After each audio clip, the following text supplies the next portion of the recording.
Allô, donc ensemble nous allons faire le tour un peu de comment j'ai réussi à obtenir le résultat de ce que vous venez de voir.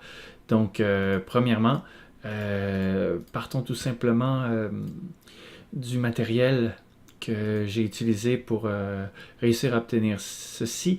Ça n'a pas été la première chose que j'ai faite. En réalité, avec ma copine, j'ai fait plusieurs captations de elle en train de danser. Essai-erreur. Ici, on voit que le scintillement ou le moirage autour crée beaucoup de problèmes pour le logiciel afin d'aller chercher de l'information de points.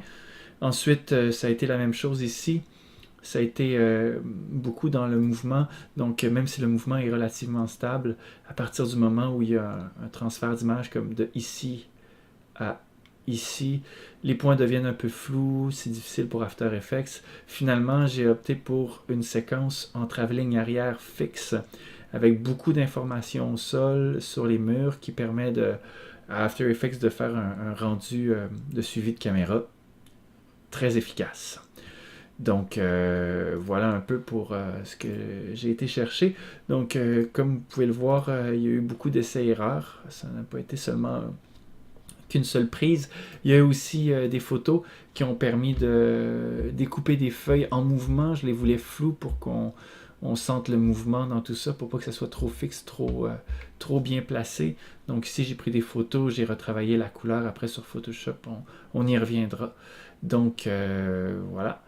Allons directement dans After Effects. Donc, dans After Effects, ma séquence de base que j'ai utilisée, c'était une séquence, comme vous pouvez le voir ici, en 1920-1080. Donc, moi, avec une trame de 29 trames secondes, moi, ce que je voulais, c'était du 1280 par 720. Donc, j'ai importé le métrage dans After Effects, remis mes têtes de lecture aux bons endroits pour ensuite exporter en séquence PNG en 1280 par 720 à 25 images secondes. Par la suite, j'ai réimporté le tout ici que j'ai glissé dans une composition, la composition qui est ici. Par la suite, j'ai fait une approche caméra qui est ici. Donc on peut en voir le résultat. L'approche caméra m'a permis d'avoir des points qui sont présents sur tout le long du métrage. Par la suite, ce que j'ai fait, c'est que je me suis pris des endroits de prédilection. Donc, qu'on peut voir ici en appuyant sur la touche CTRL enfoncé et en choisissant des petits points. On peut aussi juste prendre comme ça, voilà. Donc, je me suis créé des solides. Donc on crée un solide, là il est ici parce que la caméra n'est pas affichée, donc le solide se retrouve ici. Par la suite, je suis venu décider d'une image que j'ai décidé de prendre. Dans Photoshop, je suis venu travailler cette image-là, l'image qu'on peut voir ici, donc relativement simple comme méthodologie. Ce que j'ai fait, c'est que j'ai pris l'outil de sélection rapide, j'ai dessiné sur le personnage. Par la suite, pour venir chercher plus de détails, j'ai pris l'option masque, donc en appuyant sur la touche Q, on approche plus en détail, on vient se promener, on vient chercher, et avec l'outil de crayon, en changeant du noir au blanc, le noir vient masquer et le blanc vient démasquer. Donc je suis venu retravailler les contours.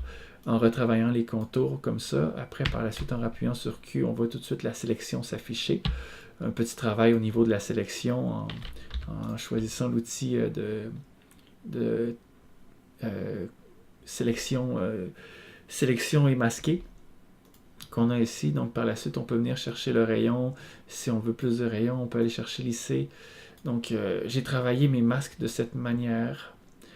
Par la suite, une fois que cela a été fait, j'ai pris mon image telle qu'elle et je l'ai exportée en PNG que j'ai ensuite importé dans ma composition.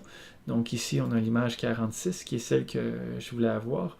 Donc en sélectionnant mon solide, en appuyant sur Alt et en le glissant, je viens appliquer mon image sur mon solide qui lui est fixe dans l'espace. Donc on peut le voir, il ne bouge absolument pas. Mais pour que ça fonctionne, on va aller à l'image exacte, donc à 46, on est sur 46 présentement. Ce qu'on va faire, c'est qu'on va faire une petite rotation. Dans les transformations, on vient sur l'axe des X, on vient mettre ça à 90 degrés ou presque le plus. Visuellement, on y va à l'œil, comme on dit, on n'est pas des ingénieurs. On vient chercher le plus possible droit, puis après ça, avec un effet, on vient chercher un modificateur qui s'appelle 4 coins. Donc on prend le 4 coins qui vient s'appliquer automatiquement sur notre... Et ce qu'on vient faire après, c'est qu'on vient prendre les coins justement. Puis comme ça le dit, on le met pas en milieu, hein? On le met sur les coins. Fait qu'en le mettant sur les coins, tranquillement, pas vite, on vient chercher ce qu'on veut. Donc comme on peut voir ici, on n'est pas loin de la vérité. Et ouais, quand même, on n'est pas loin de la vérité. Donc on vient cacher exactement l'image qui est en dessous.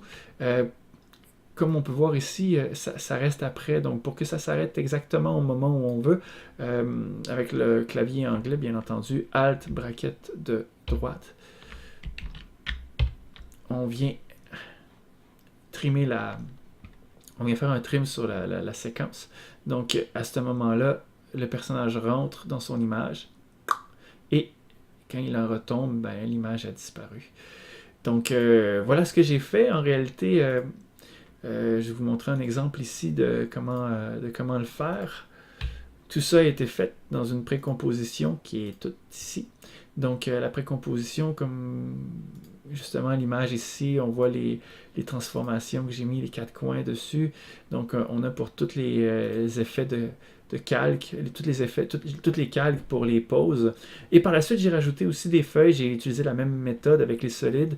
Par la suite, j'ai converti les objets en 3D pour pouvoir les amener ailleurs. J'ai fait des rotations.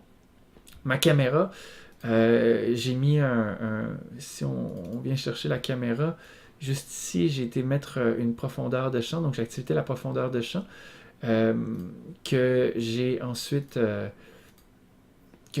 ajusté. Donc on peut voir ici par une deuxième vue, donc la vue qui est la vue de top, la vue de haut. Donc je suis venu ajuster ma profondeur de champ, ce qui donne l'effet qu'on aime de flou, qui vient chercher un peu du réalisme. Donc à partir du moment où j'active mon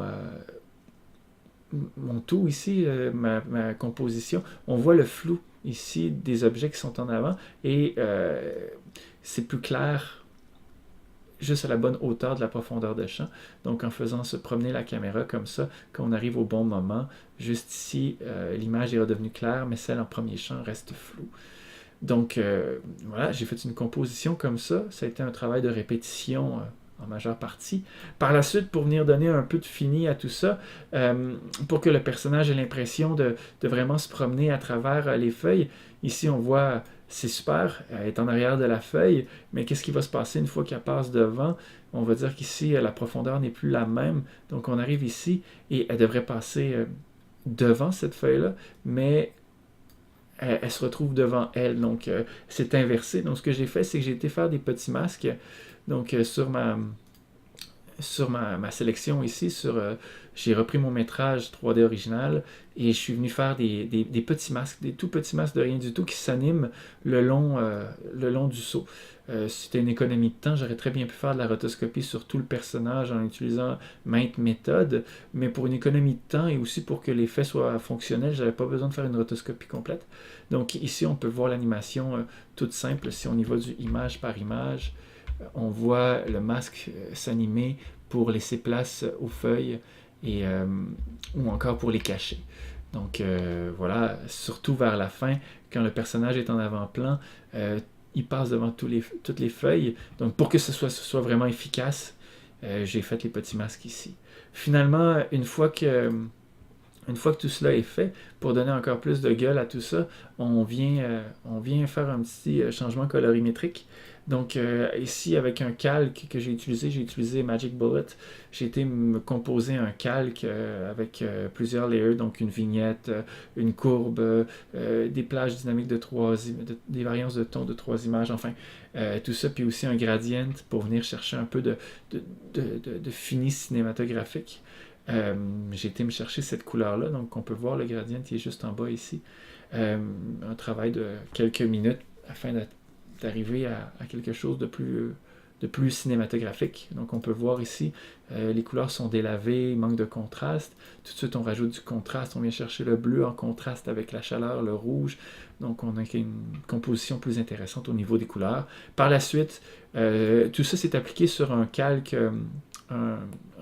d'effet afin que ça vienne chercher toutes les compositions en dessous.